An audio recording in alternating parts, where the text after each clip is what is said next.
Bonjour tout le monde.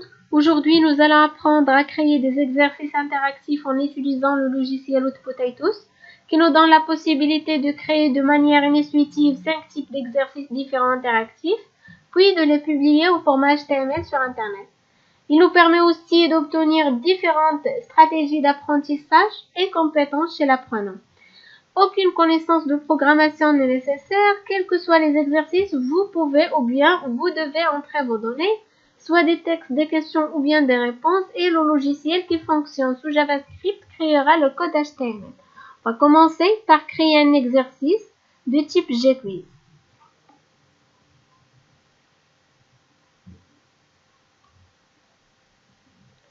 Alors GQuiz nous permet de réaliser plusieurs types d'exercices à choisir dans cette liste-là.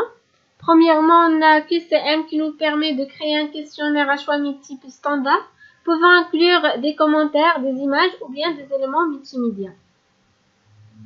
Quiz qui nous donne la possibilité de créer un test à réponse courte où l'apprenant saisit une réponse au clavier.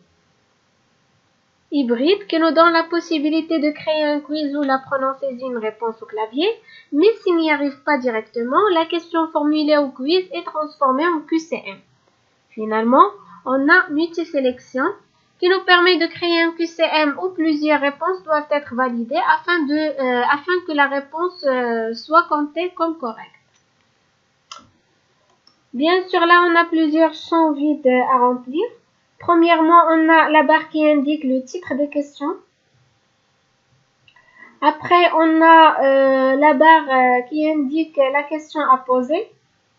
Bien sûr, on peut passer d'une question à une autre en cliquant sur ce flèche-là. La barre des réponses, c'est là où il faut saisir les réponses possibles. On a aussi la possibilité de mettre autant de réponses voulues en cliquant sur ce flèche-là.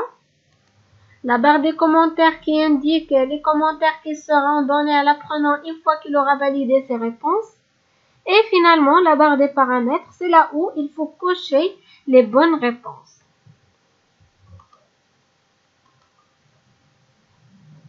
Voilà l'exercice.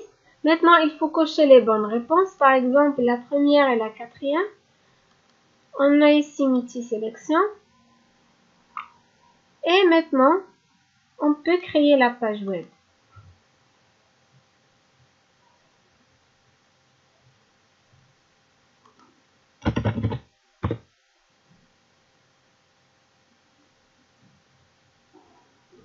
Voir l'exercice dans mon navigateur.